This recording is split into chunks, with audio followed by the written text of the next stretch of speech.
Picture this. I'm standing at the edge of our tiny balcony, the city humming below like a restless beast, and I'm holding a chipped mug of chamomile tea that's gone cold in my hands. The air smells faintly of rain and exhaust, a scent I've come to love after all these years in this urban jungle. I'm Hannah, 37 years old, and this is my world, a beautiful, messy patchwork of moments stitched together with the man who still makes my heart skip after a decade. Julian, my Julian. Even now, just thinking his name brings a warmth to my chest, like the first sip of something sweet on a bitter day. We've been married for 10 years, partners in every sense, and yet there's a spark between us that refuses to dim, a quiet electricity that hums beneath every touch, every look. Our apartment, this little haven of ours, sits nestled in the heart of the city, a third-floor walk-up with creaky floors and windows that rattle in the wind. It's not much to look at.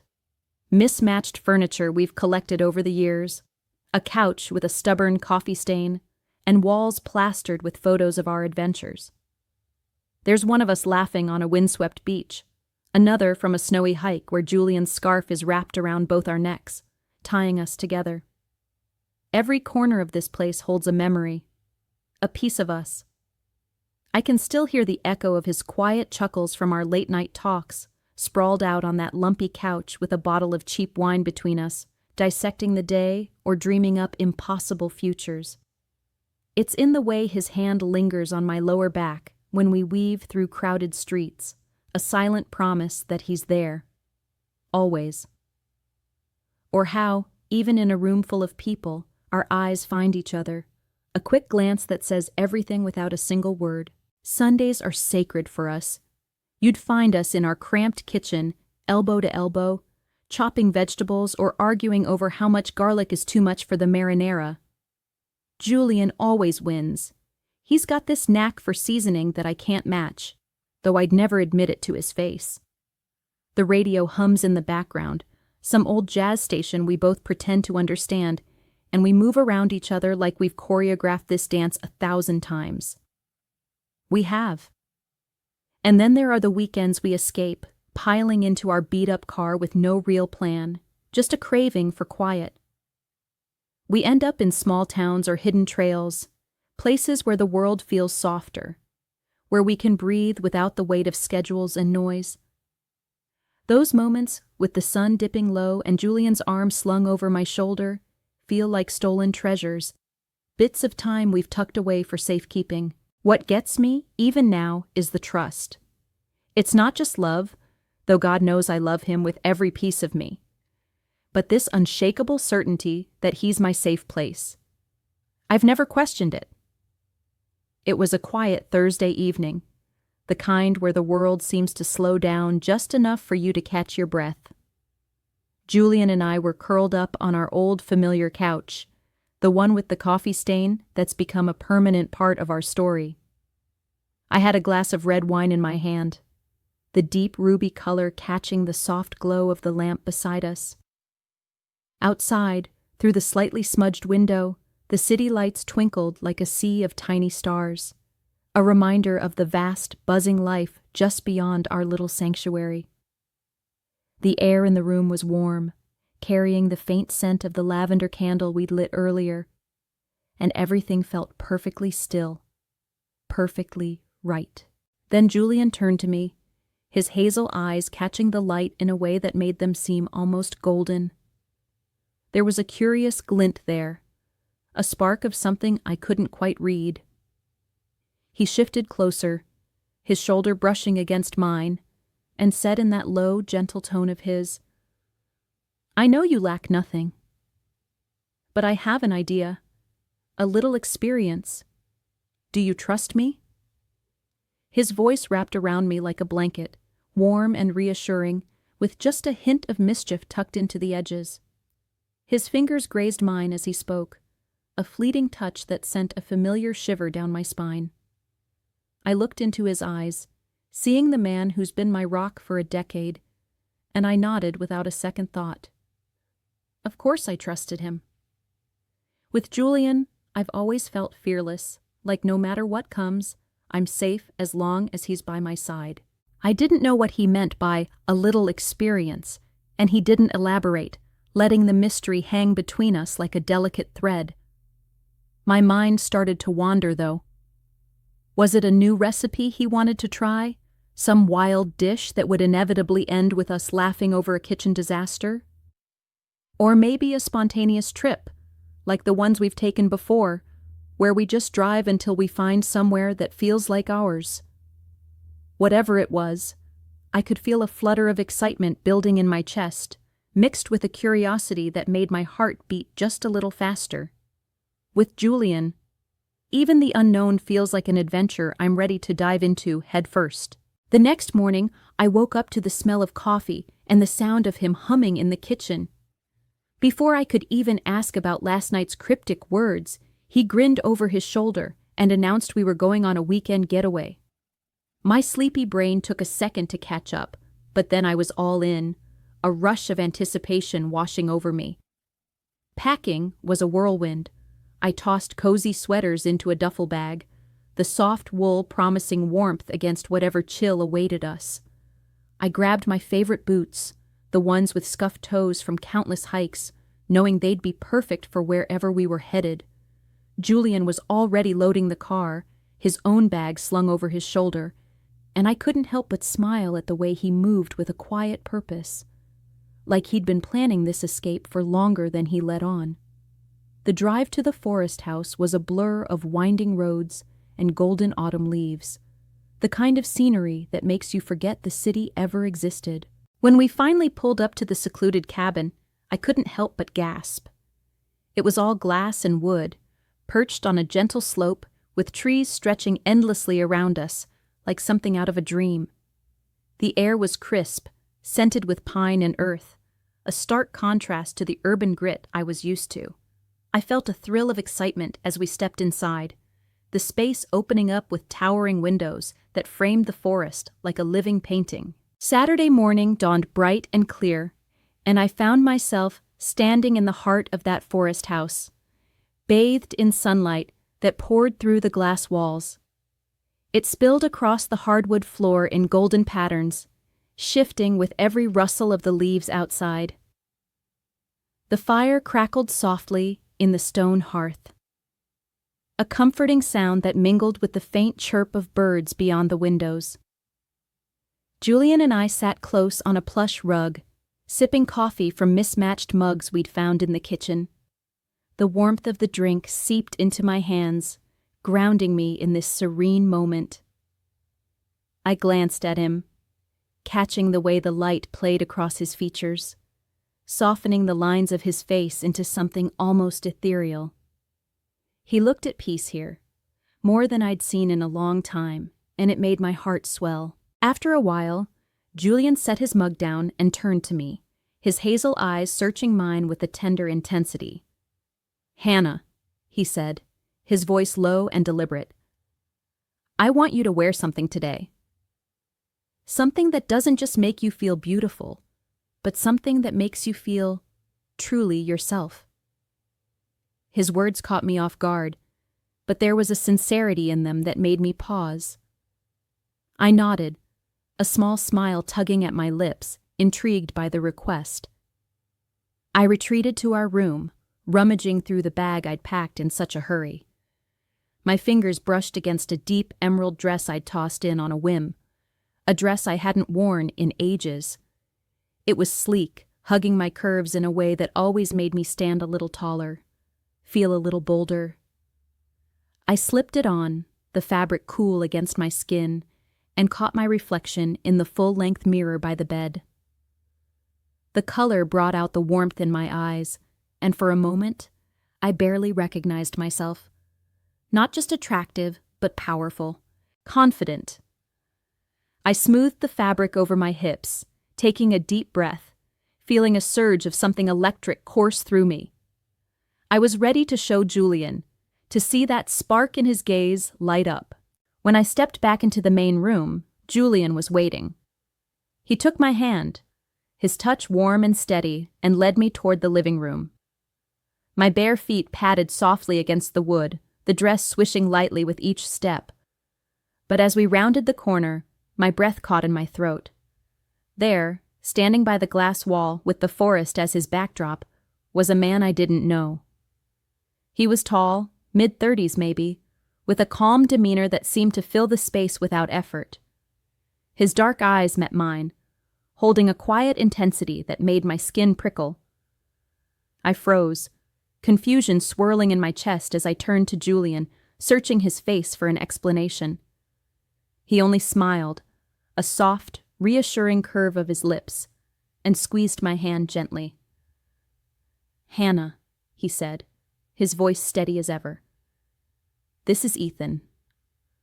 I want you to feel utterly desired, but most importantly, I want you to know I'm here, and this is your choice." My mind reeled. Desired? My choice? The words echoed in my head, each one heavier than the last. I glanced at Ethan again, noting the way he stood perfectly still, hands clasped loosely in front of him, his expression unreadable but not unkind. My heart raced, pounding against my ribs as if trying to break free. What was Julian asking of me?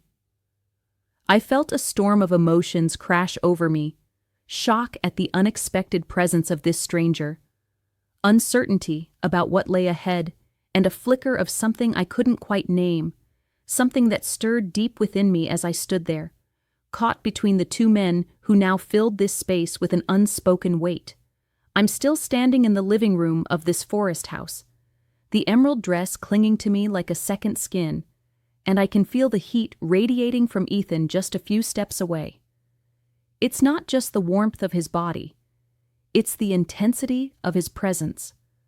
A quiet force that seems to pull the air tighter around us. My skin prickles with awareness, every nerve on edge as I sense the subtle shift in the room, like the world is holding its breath right along with me. I steal a glance at Julian across the space, his steady hazel gaze anchoring me, even from a distance. He's leaning against the edge of the couch now, arms crossed casually. But there's a depth in his eyes that tells me he's watching every detail, every flicker of emotion on my face. That look. It's not just reassurance, it's trust, pure and unwavering. And it sends a surge of courage through me, grounding me in this surreal moment. I turn my attention back to Ethan, and time seems to slow, each movement deliberate, each second stretching into eternity. His hand brushes against my arm, a fleeting touch, so light it could almost be accidental, but it sends a jolt through me, sharp and electric. I catch my breath, the sound barely audible, but I know he hears it. My chest rises and falls a little faster, and I can't help but notice the way the flickering light from the fireplace dances across the glass walls behind him, casting golden reflections that shimmer like liquid amber. It's mesmerizing, almost hypnotic, pulling me deeper into the moment. Inside, I'm a storm of contradictions. My nerves are frayed, buzzing with a restless energy that makes my fingers tremble just slightly as I tuck a strand of hair behind my ear. There's curiosity, too, a burning need to understand what this experience means, not just for me, but for Julian and me together. And then there's something unexpected, something I didn't anticipate when I first saw Ethan standing here, a sense of empowerment. It dawns on me, slow and steady like the rising sun, that I'm in control. This isn't something being done to me. It's a choice. My choice. And that realization shifts something fundamental inside me. I stand a little taller, the fabric of my dress whispering against my skin as I adjust my posture, feeling the weight of my own agency settle over me like a mantle. Ethan's voice breaks the silence, low and smooth, a timbre that seems to resonate in the quiet space between us. "Are you okay?" he asks, and there's a genuine concern there, a softness that catches me off guard. I meet his dark eyes for a moment, searching for something, maybe a hint of what he's thinking. But all I find is patience. I nod, my lips parting to say something, but the words don't come just yet. Instead, I glance back at Julian, seeking that silent connection we've always shared. His expression hasn't changed. There's only encouragement there, a quiet nod that tells me he's with me no matter what. It's that look, more than anything, that steadies my racing heart, that reminds me I'm not alone in this uncharted territory.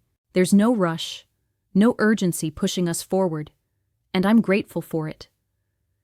Every moment unfolds with a deliberate care, as if we're all aware of the fragility of what's happening.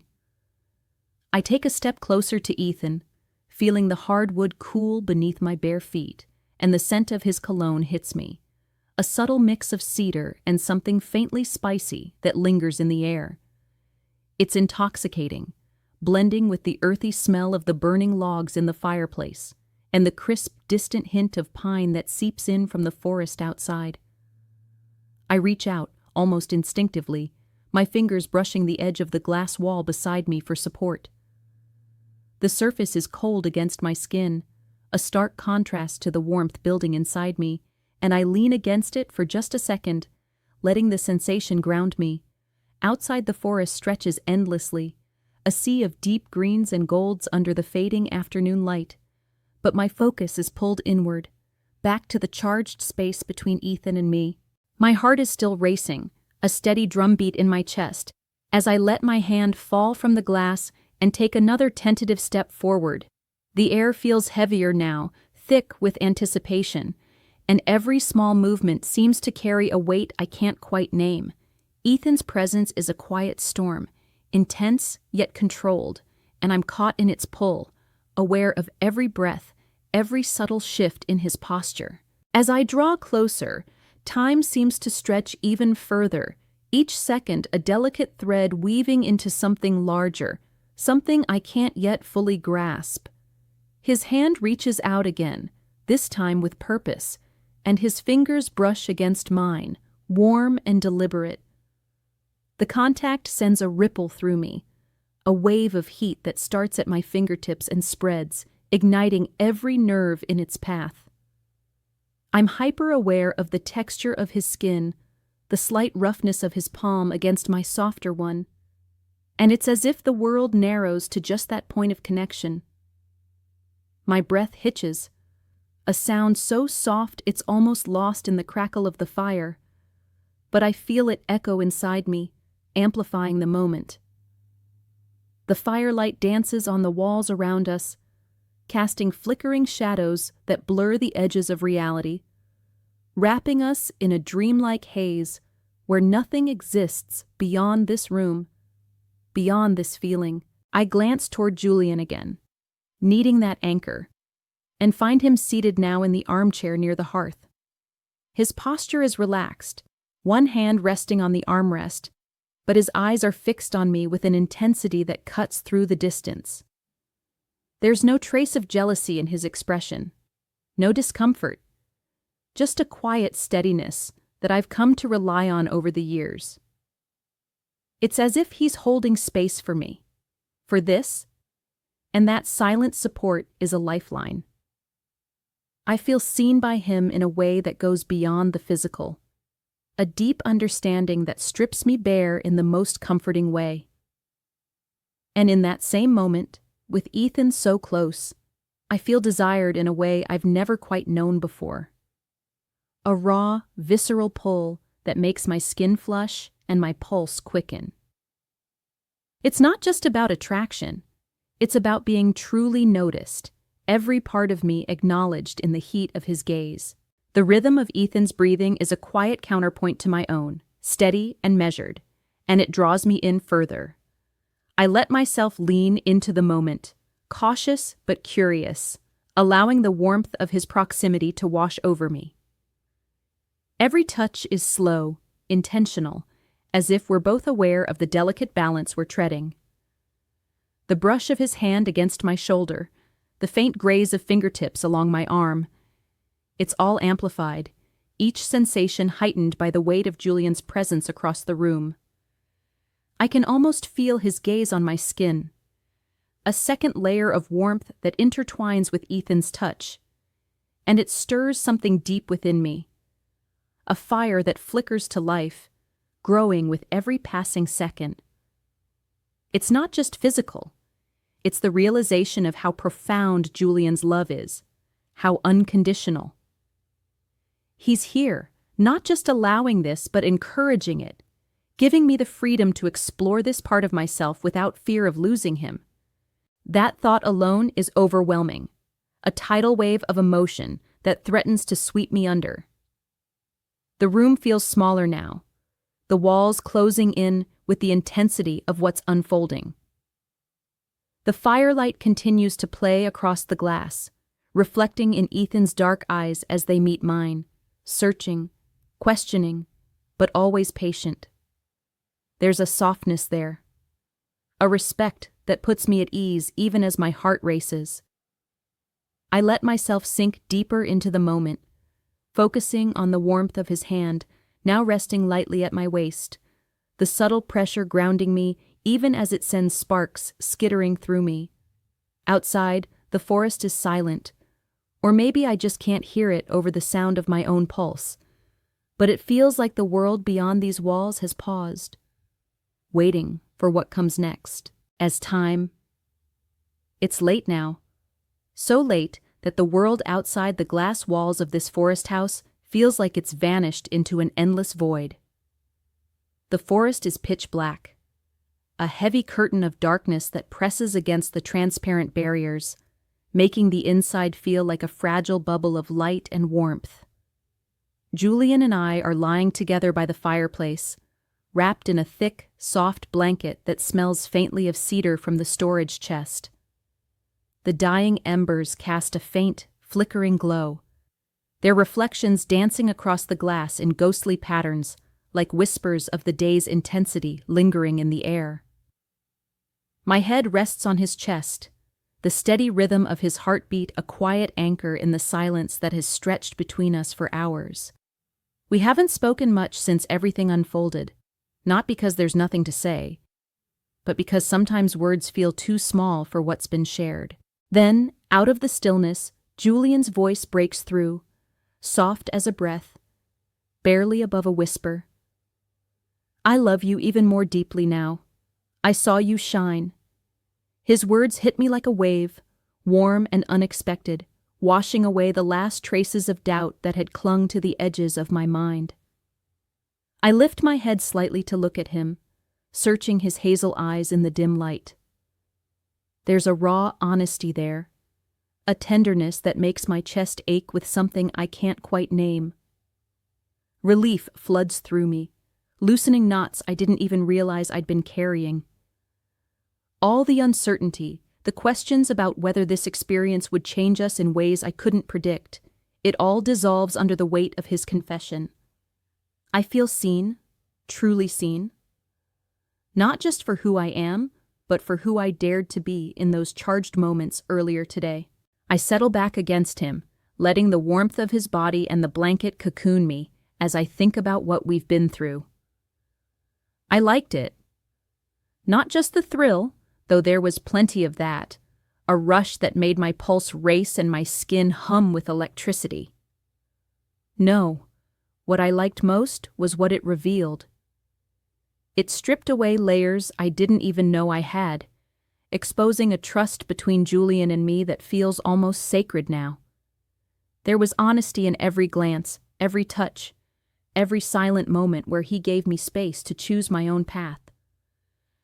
And in that choice, I found the depths of our bond, a connection that goes beyond the surface, into something raw and real. I don't regret a single second of it. If anything, I feel a quiet pride, a certainty that we've crossed a threshold together, emerging on the other side closer than ever. This moment, lying here with him, feels more intimate than any we've shared before, as if we've bared not just our bodies, but our souls, and found nothing but acceptance in each other. I trace small circles on his arm with my fingertip, feeling the texture of his skin under the blanket, and I can't help but smile softly into the darkness. We've always been good at communicating without words, and tonight, that silent language feels stronger than ever. There's a new kind of closeness between us, a shared understanding that doesn't need to be spoken to be felt. It's in the way his hand rests gently on my back, not possessive but protective, a reminder that he's my safe harbor no matter how far I venture. It's in the way I can feel his breath slow and deepen as he relaxes into this moment with me, as if he too is savoring the aftermath of what we've discovered together. The fire pops softly, a last gasp of life from the embers, and I let my eyes drift to the glass walls, where the reflection of that tiny glow is the only thing separating us from the vast, unseen wilderness outside. It feels fitting, somehow, that we're here, surrounded by transparency, with nothing hidden between us anymore. The next morning comes with a quiet clarity, the kind that only a night of deep rest and deeper connection can bring. The forest outside is bathed in a pale, early light, the trees standing like sentinels as the first hints of dawn filter through their branches. We're packing to leave the forest house, moving through the space with a calm efficiency that feels almost reverent, knowing that the peace we've found here will linger in our hearts long after we've returned to the bustle of everyday life. Don't forget to subscribe, like, and comment if you enjoyed this story. This will help us create more engaging stories for you.